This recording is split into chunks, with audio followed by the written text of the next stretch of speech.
Hey everyone, and welcome to The Explainer. Today, we're kicking off episode 3 of our Digital Adventures series, all about becoming a VR explorer and safely stepping inside digital worlds.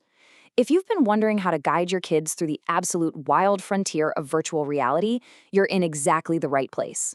Okay, let's dive right into this. Have you ever actually stopped to ask yourself, what happens when the game isn't just trapped on the TV anymore, but it's literally all around you?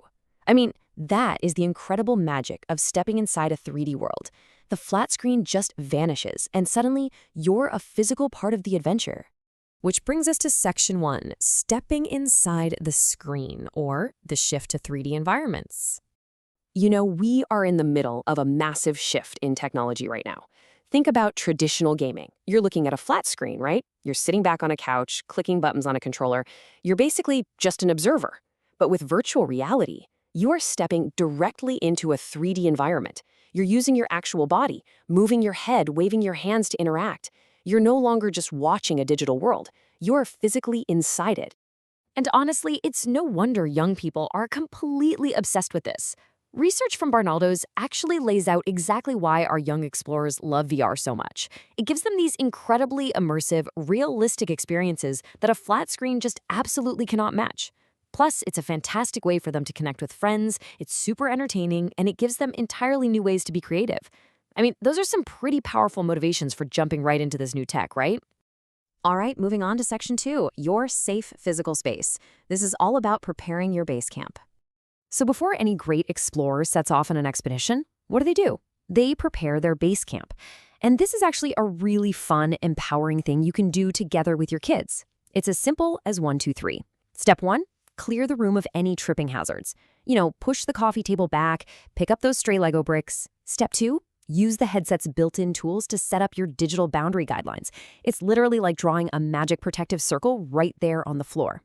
And step 3, just make sure the dog, the cat, and any wandering younger siblings are kept well out of the play zone. It's all about making sure the physical body is totally safe while the mind is off exploring.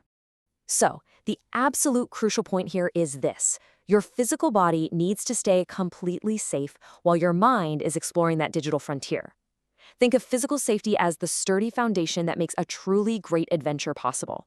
Because let's face it, if you don't have to worry about whacking your shin on a chair, you can fully lose yourself in the fun of the virtual world. Okay, Section 3, real people virtual avatars, navigating those social boundaries. Right, so once our physical base camp is secure and that headset goes on, our focus has to shift to these super vibrant social environments inside the game. And this is where we meet avatars. An avatar is basically a digital costume or a cartoon character. But it's so vital for young explorers to understand that these playful, goofy graphics actually represent real, unpredictable people sitting behind a screen somewhere else in the world. It's kind of like wearing a mask at a masquerade ball, right? The costume might look like a funny robot or a cute little animal, but there is a real human driving it. And because there are real people behind those masks, we've got to be aware of a few potential bumps in the road. Think of these as our social watchouts for the expedition.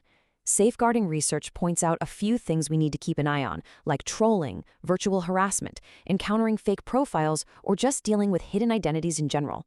Now, we don't bring this up to be scary or restrictive, not at all. It's simply about being prepared and knowing what to watch out for so the whole journey stays fun and safe. And you know what? Kids actually understand this dynamic really well. Just listen to this quote from Barnardo's youth advisor. They explain that people act out online because it shows that they have more power and control over people, since they're hiding behind the screen and don't have to say things in real life. Sharing this kind of perspective with your kids is absolutely crucial because it completely validates what they're already experiencing. Their own peers recognize these exact same challenges in virtual spaces. Now, what's really fascinating about this next point is that kids themselves are the ones actively asking for better safety. Another youth advisor pointed out that the risks are there isn't enough knowledge online, there are fake people, and on certain apps, there just isn't enough security. They are keenly aware of the risks, you guys. They want secure environments, and they want the tools to protect themselves. Which brings us to Section 4, the Explorer's Compass, your toolkit for the journey. Because every good explorer, no matter how brave they are, needs a reliable compass to navigate the unknown. And this right here is your toolkit for the journey. It's a way for parents and kids to get on the exact same page whenever that headset gets turned on. Your compass is made up of 4 super simple questions to ask together on every single digital expedition. And the great thing is, using a framework like this, which is totally supported by multi-agency safeguarding guidelines, keeps the communication open, respectful, and completely non-blaming. It's something you do with your child, not to your child. Let's see how this builds. Question 1. Explore. What exciting new world are we discovering today? This is where you really lean into the excitement. Ask them to teach you about the specific VR game or app they're booting up. Like, what's the goal? What does the world look like? Start the whole conversation from a place of pure curiosity. Then, once they're exploring, we move to question 2. Think. Is this virtual space feeling safe and kind? This just encourages our young explorers to take a quick pause and reflect on their environment. Are the avatars around them behaving well? Is the game making them feel stressed out, or are they genuinely having a good time? It's really just about checking the emotional temperature of the virtual room. Now, if that emotional temperature feels even a little bit off, we reach question 3. Talk. Who can I share my experiences or worries with? This highlights a massive safeguarding principle, making sure they always know there's a trusted adult they can talk to if something feels wrong. You want to make absolutely sure your child knows that sharing a worry will lead to a supportive conversation, not them getting in trouble or having their device confiscated. And finally, question 4. Enjoy. Are we having fun and feeling good? Because at the end of the day, that is literally what these digital adventures are all about.